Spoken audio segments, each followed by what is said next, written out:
There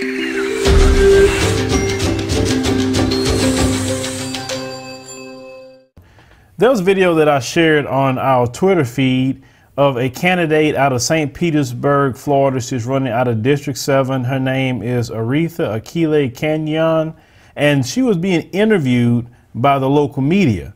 I want you to hear exactly what she says about the black community, and also watch the trickery of that interviewer and how this particular sister handled it. Let's go ahead and roll that clip. Be the next District 7 council person. Well, I feel like my platform, Reparations and Economic Development to the Black Community, is the only platform in this entire race that stands against the black community being gentrified out of existence in the city.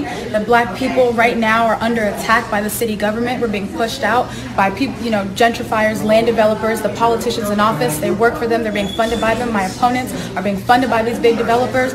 Rents are going up. Luxury apartments are being built everywhere. No genuine affordable housing. And Reparations and Economic Development is the only genuinely progressive platform that speaks to social and economic justice for everyone in this city by ending the oppression of the black community. And if I don't do it, if we don't do this right now, there won't be a black community in 2 years. Okay. I'm going to address the elephant in the room.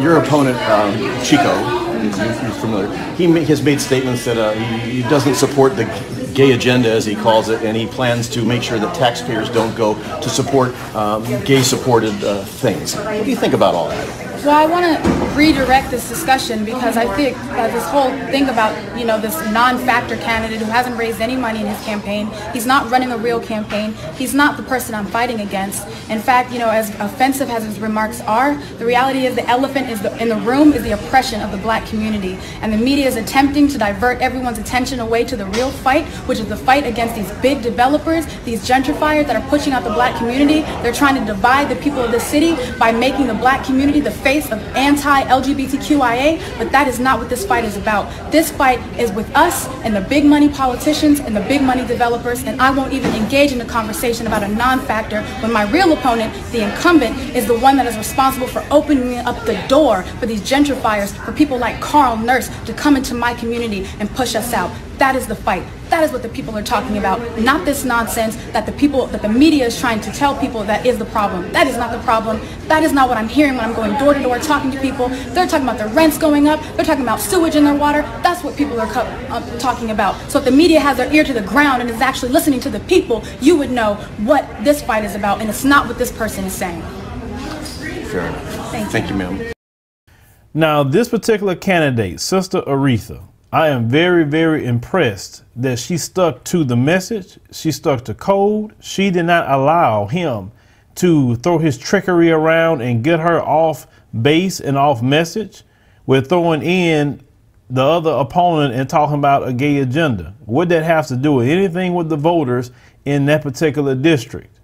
Now, I went to her website, and I also will share that. We also put this up on the screen. And as you can see, I mean, she is really, really about the community. She says, make the South Side black again. That's what she put on her website. She is not batting her eye or her tongue at all how she feels.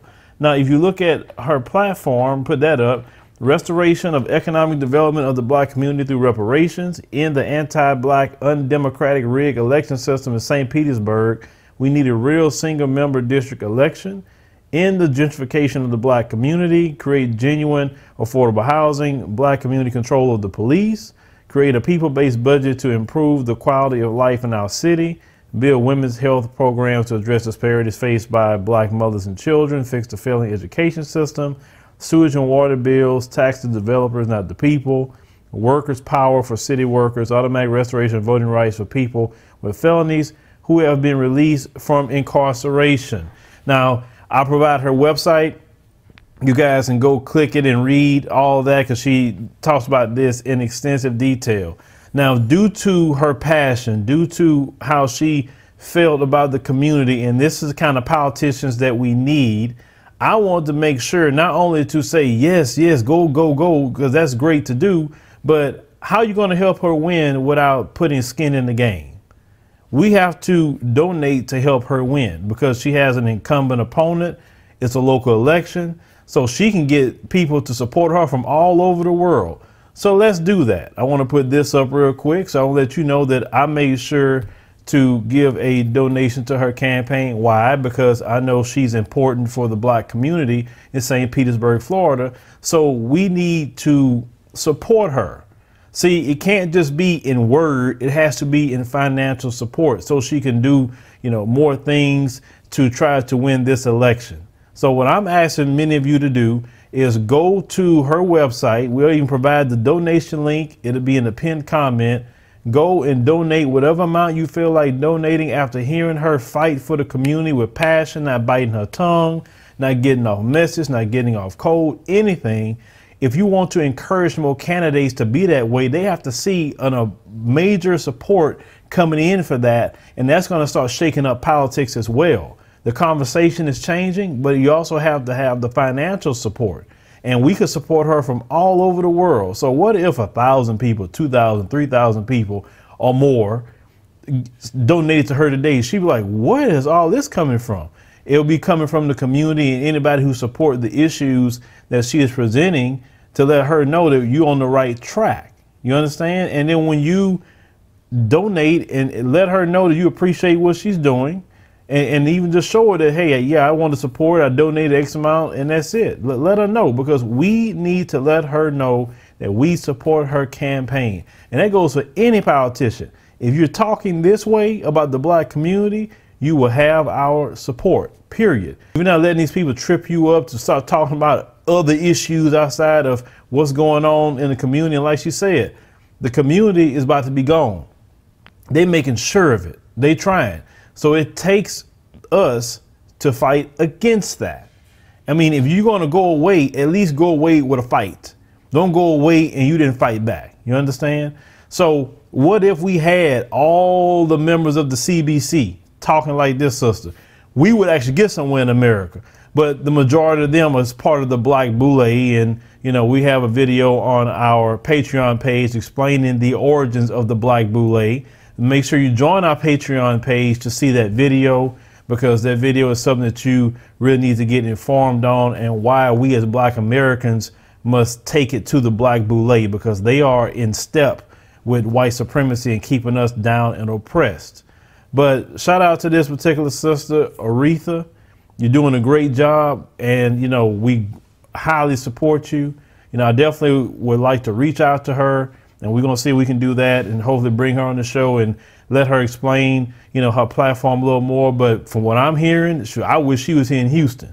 I wish she was running. I wish we have many people like her talking, because you notice how that guy in the media, he didn't want to say nothing. But what could he say? He couldn't get her to divert or anything. And they're like our politicians fighting for everything else that doesn't even benefit the black community at all. When we being gentrified, police brutality, schools is not very good in our community. School to prison pipeline, race soldiers, all the things that's hurting our community. And you want us to talk about something else? No, we don't have the time. And listen, we had to fix home first, then we could focus on other things, because that's what got us in the mess we in now. We were neglecting home, and that anybody would tell you take care of home first.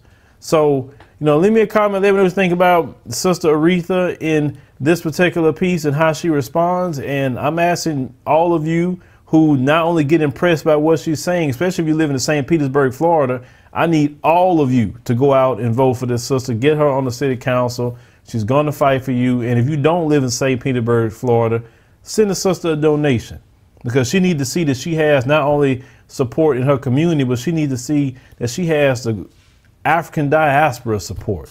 People throughout the world, you can donate to this sister too. It don't matter. I mean, she's taking donations, and it takes money to run the campaign.